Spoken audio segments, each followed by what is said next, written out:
can you tell me your name and how you became Muslim? Okay, first, أعوذ من الشيطان الرجيم بسم الله الرحمن الرحيم الحمد لله رب العالمين الرحمن الرحيم مالك يوم الدين إياك نعبد وإياك نستعين اهدنا الصراط المستقيم صراط الذين أنعمت عليهم غير المغضوب عليهم ولا الضالين. Amen. My name is Abdul El Aswad, formerly known as Alvin X. Alvin Ray Phillips. Became a Muslim in the early 1970s under the leadership of then the Honorable Elijah Muhammad. And as the Honorable Elijah Muhammad transitioned to Allah, his son Wardeen Muhammad came up to be our leader, and he took us to the Sunnah of Prophet Muhammad sallallahu alaihi wasallam. And that was in the early 70s. And we had a little struggle because we had to make a transition from the nation to the Sunnah of Prophet Muhammad, where we are now. And some made a change, some didn't. But some of the brothers that's still in the Nation of Islam, we're still friends, and we still talk and communicate. My wife, she was also a Muslim. She's deceased. We was married for 30 years. My son, he was a Muslim. He's deceased. He was 42. So I have a daughter. She's still here. 4 grandchildren. So thank Allah for all of them. So, what was the one thing or a few things that made you interested in Islam? Was somebody pulled you off from the streets and come into this temple, or how did it work? No, sir. After I got out of the military in 1969, I joined up with an organization that was called the Black Panthers. And I was looking for something more religious, so I came into Islam. And here I am today to say Allahu Akbar. And thank Allah for all His mercy and His blessing. Also, in my recollection, we had a incident in the 70s with the Norfolk Police Department. One of our brothers was attacked by the Norfolk Police Department for selling, then it was the Muhammad Speech, then it became the Valalian News, now Muslim Journal. And we was in karate class that night, and one of the neighbors surrounding the temple on Church Street came and told us one of our brothers was being beaten by the Norfolk police. And a few of us went down there and we saw our brother circled in the ring by the Norfolk police, and we went in there and got him. They attacked us. Our praises to the Lord. It was like the battle of it all. The platoon was flying away from him. The dogs wouldn't come against us. So we was blessed to get out of there. We went to court and we got acquitted of all charges. All praises due to Allah. So you got acquitted of charges because they were the aggressors? Was the reason why? Or? We didn't ask no questions. We just said, okay. We were just thankful to Allah and got out of there. That's a historic moment, Yes, sir. the Muslims in this community always talk about that. And after that, we had our meetings at the temple one Sunday, and the temple was jam-packed on Church Street. I'm sure. Folks was lined up trying to get into the temple. And all praises due to Allah. I thank Allah for being here as a Muslim. So when you transitioned, you said it was a little bit of a rough patch. Was it difficult from the theology standpoint, or how was it a transition just because you moved from a nation to a different teaching? How did that transition work for you? Well, it was kind of tough at first because I didn't have all the understanding.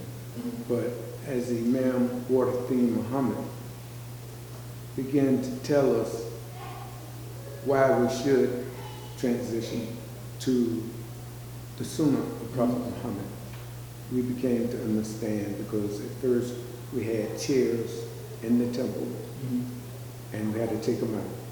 And we had to sit on the carpet, and we had to follow the 5 prayers, which was essential. We had to be a part of Ramadan, and those. The tenets of the pillars of Islam. So Yeah. before, did you all do salat, or? No, we just did a prayer. Okay. Yeah, we just, the minister at that time led us in the prayer, and then we went on into the service. Yeah.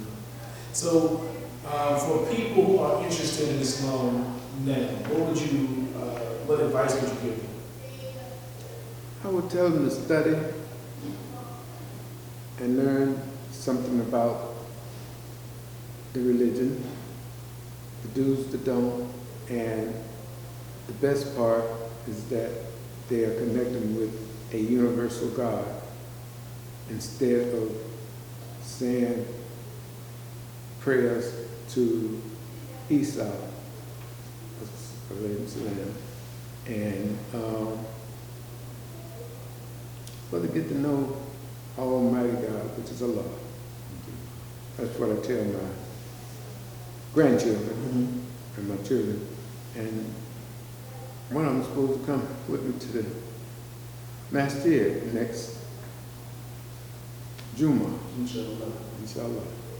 So look, there's another thing that I don't know if you touched on, is your work in the community. I was greatly impressed and admire the work that you have done in the community, and that your humility. That's one of the things that I always admire most about people, is when you travel with them, or you go around with them, and you find out how much work they've done, and it's not them telling you, but the people that they've affected.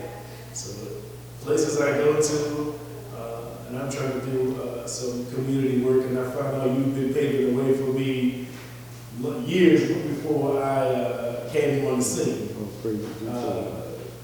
Sister Jackie Glass hugging you and said she wouldn't be where she was without you. Right. So what is the driving motivation for your work in the community? Well, not to be a talker, but the walker, and just being humble and loving and respecting believers and non-believers, which in return, they see something different. There's something different about this guy. Right. He ain't saying, yo, and all of that. But, you know, sometimes I have to blend in with young people using some of the terminology. Right. I don't like the N-word. So I tell them to go to the dictionary, you know, conversation, and learn what the N-word is. Right, where it comes from, right? Yeah. And they'd be surprised. So what motivated you to be in the community and help in the community? Because there's a ton of people who can help, a ton of people who can do work, but you are a person that stepped to the forefront and decided this is going to be something that I do religiously. How did that come about? Well, originally I was nominated to be the president of the NAACP Youth Council. And I worked with the Urban League and several other organizations. And I got to know people, and I guess it was strange to them that I was a Muslim leading Christians. All praise due to Allah. So, in order to be nominated, they had to see something within you already, that your leadership qualities, your determination, and all those things. Is that, can I say that without interpretation, that they saw something in you already? Yeah, I was president of Valentine Civic League for a long time.